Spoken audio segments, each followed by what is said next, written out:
So, Ari, what's on the schedule for today? You have a meeting with an expert on changelings. Oh, are we discussing strategy? We have an alliance with the Changelings now. I don't see why that's necessary. Oh, wait, Chrysalis, never mind. Okay, send him in. I seriously can't tell if that's a guy or a chick. Firebrand, it's the current year. You can't do those jokes anymore. Well, I can, it's just unwise. Alright, so what are your credentials, Miss, expert pony person?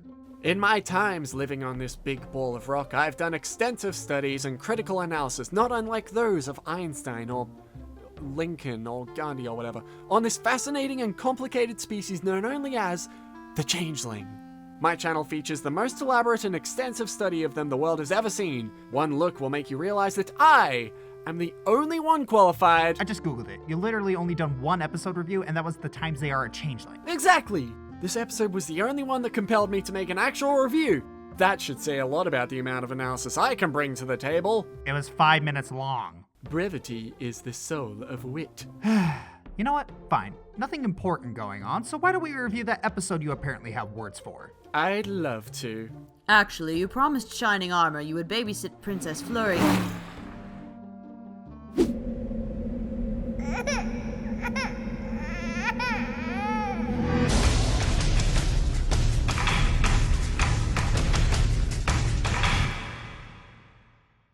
So this opens up with Twilight on the train to the Crystal Empire to see her fam. But I just know Flurry Heart's grown so much already. I wonder if I'll even recognize her.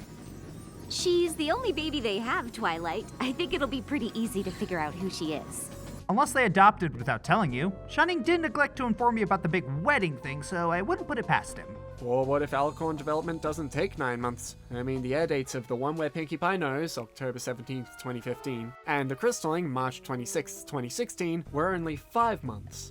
Sorry, I know you want to visit your niece as much as possible, and I'm excited to see Sunburst again. Careful, you sound too excited and the shippers will get ya. Too late. Well, that is just inappropriate. But it appears that Spike is trying to keep a low profile, oddly. Spike, why do you need a disguise? The last time we came to the Crystal Empire, there was a lot going on with the new baby and the Crystaling, but I still got mobbed in the street. And this is just a family visit. I wouldn't want the presence of Spike the Brave and Glorious to turn it into some kind of circus. Spike, the most conscientious egomaniac since Tony Stark. But they arrive at the Empire and find that no one's around. It's like a ghost town. I've got a bad feeling about this. Somebody didn't watch Star Wars, or read TV tropes, or read any piece of fiction ever. I guess I don't need the disguise after all. It's Spike, the Brave and Glorious! Huh, maybe the Ninja Turtles were onto something. But as quickly as the Crystal Ponies come, they leave. Okay, something strange is definitely going on. Thanks, Captain Obvious. Is anyone else besides me feeling that Twilight's kind of been relegated to exposition dumper for the show? They try to get some info on the Crystal Guard and the Royals and manage to prove their authenticity via that strange dance that still manages to pop up and save the day. Also, turns out a changeling has been spotted due to the large influx of love from Flurry Heart. So the guards ask if Spike would like to accompany them on patrol, and... you're right. The guard? They didn't suck! Look, they did their job perfectly. They were polite and formal in addressing them. Who goes there? You don't recognize the Princess of Friendship? Of course we recognize her. But that doesn't mean it's really her. They weren't easily duped and remained vigilant. Huh. It does look like him. Well, it would, wouldn't it? I'm sorry, but we'll need to see some proof of identification. And when the big cheeses come, they stood back and let them handle it. And even later on patrol, they take initiative and ask Spike for tips and tricks about changelings, and efficiently following his orders to a comical degree.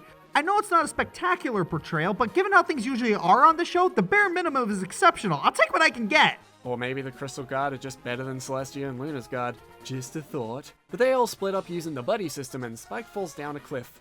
Quick note, the backgrounds here have a little more detail than usual, especially for such a short scene. It's a quick shot, but the layering here is really pretty. Then the staff find an excuse to do the Groucho marks in the mirror scene. Well, they did do the I Love Lucy scene once, it was only a matter of time. While I think they could have gone a little further with the gag, such as animating a wilder expression or movement, the little slip at the end still gets a giggle. Though this is one of the worst things for a changeling to do if they want to stay hidden. Then again, they can't turn invisible. But then again, they can turn into non-creature forms. He could have just turned into a rock like he does later in the episode. But Spike freaks out and nearly dies, but is saved by the changeling named Thorax and... The ice is pretty slippery. I wouldn't want you to get hurt because of me.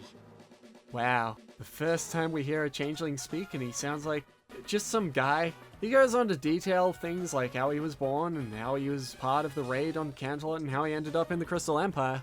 I don't know, that just seems odd to me. I can buy a changeling being an outlier, but this just seems too convenient. Like, he's too perfectly designed to be the one changeling that doesn't fall in line, and there's no other explanation other than he's just like that. We'd buy it if he had some sort of physical deformity to visually set him apart, or maybe just draw more attention to the fact that he was different by showing more interactions with his peers. I mean, we get that far later with To Change a Changeling, but it would have been nice here to make this concept easier to swallow. Then Spike promises to help Thorax. I can't believe you want to help me. Why? Hasn't any pony ever just been nice to you? Oh, sorry. Kindness like that kind of brings it out. Huh. Usually a lack of love brings that reaction out in people. We have not hugged for 40 minutes. I need hugs now. Okay. But it appears the guards think he's joking, and Shining Armor really doesn't think it's funny. Again, more moments like this, please. Show them acting like regular people. When you characterize the faceless individuals, people love it. Wow, you're about as starved for good guards as Thorax is starved for love. There's no such thing as a nice changeling. Wow.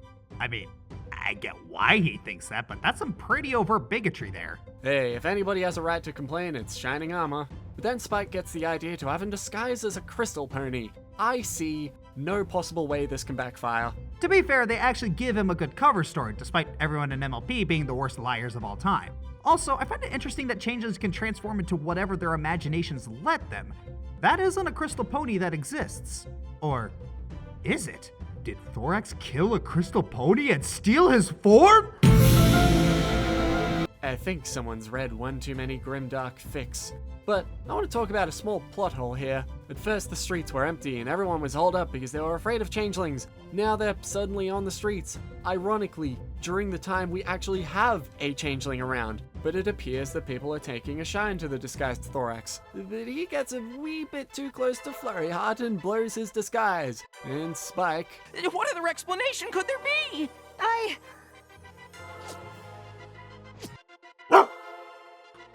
I don't know.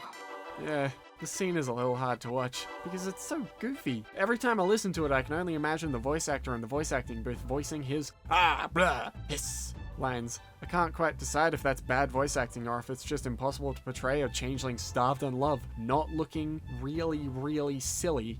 Wow, I thought you were going a whole different direction with that. Usually people are upset because Spike threw his friend under the bus when he needed him the most. Oh, yeah, also that. The poor bug whimpers like a kicked puppy. But Spike rightfully feels crappy about his cowardice and tries to find Thorax again, who is disguised as a rock, failing miserably to deliver on the brick joke. And he is straight up pissed. Until he's not. Seriously, he deflated his rage in like 5 seconds. And even when Thorax says he understands, it sounds so forced. We don't have time for genuine emotional catharsis. We have to move the plot along. It's so rushed, you might miss Thorax's act of saving Spike again if you merely blink. But Spike resolutely brings Thorax back to the group, and somehow the frantic patrols rigorously searching the castle completely miss an undisguised changeling walking through the front door. Talk about inept guards. No! We were so close!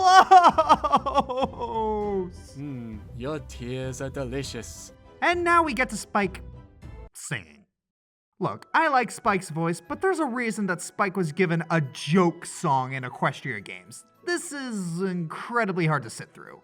It wouldn't be so bad if it were at least fun to watch, but it's really not. No creative visuals, just Spike in a spotlight, and repeated Spike in a spotlight animation. Remember Art of the Dress? Remember Winter Wrap-Up? Those were in Season 1, and they, to this day, are still fun to watch as well as listen to. It feels like they didn't even try with this one, as evidenced by Spike's facial expression after it ended. And everyone else's. Spike, I'm so proud of you. You are? Of course! You duped him into coming here, so now we can imprison him for life. You're a celebrity here in the Crystal Empire, and you just risked all of it for a friend. I can't imagine anything more brave than that. Not really? It wasn't much of a risk. Spike had absolutely nothing to lose here. His relationships with Twilight, Starlight, the guards, or the Crystal Ponies weren't that much in jeopardy. The only relationship I think would be at risk would be with Cadence or Shining Armor, especially Shining. The way he sounded, he hated changelings. There's no such thing as a nice changeling.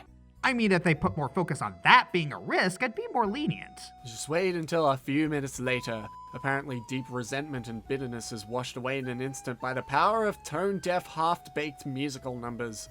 Welcome to the Crystal Empire, Thorax. I'm sorry we didn't take the time to get to know you.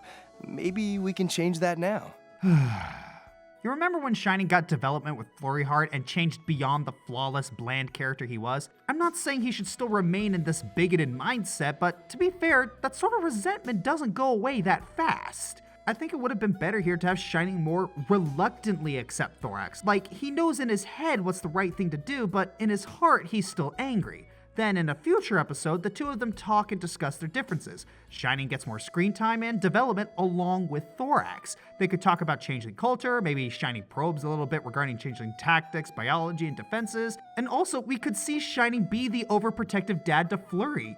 This also gives us an excuse to show more dimension to Cadence's personality. I want to see more of the guard Shining Armor and show us why he actually made Captain, because from what recent episodes tell us, I'm having trouble understanding it. Well, Shining himself is bland and incompetent. You ever think that it's his fault the guard all suck? Crystal Guards seemed alright until Shining came. Just saying. Also, it makes you wonder if maybe Thorax was playing the long game. Slowly gain their trust before actually kidnapping Flurry Heart, thereby exploiting how quick to forgive the ponies are. But enough talk, we only have 22 minutes of running time. We need to dedicate airtime for Gek! We don't need character development by our goop! And that was The Times They Are a Changeling. It had its moments, but I can't say this was a good one. The way it handled its premise was clumsy, for lack of a better word. The plot holes were up the wazoo, the song was unintentionally cringy, the resolutions were too quick, Spike turning his back on Thorax wasn't believable enough, and even the friendship between the two happened during the music montage, so even that was barely believable. Now, it was nice to see a slightly more competent guard and... oh gosh, I think that's the only part I liked. And even that didn't last forever. It's a mixed bag for me as well. It's interesting to see this episode be the introduction of a new main character, one that would show to be very significant as the seasons progressed. But as for this episode, the most I can give it is the premise. A nice changeling trying to fit in amongst the kingdom of their biggest foe? Sounds interesting.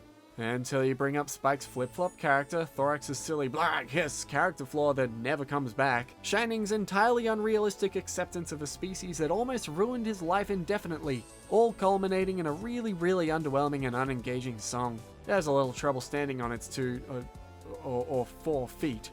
Well, thank you for your expertise. It was enlightening. Glad to help. Where'd your lovely assistant get off to? Feed the birds, tuppence a bag, tuppence, tuppence, tuppence a bag. And Shining Armor fails to develop. Again. Oh, that reminds me, you should probably tell him to stop instructing the guys to let people through the front door when they obviously don't belong. Thus decrees the expert of the changelings, away!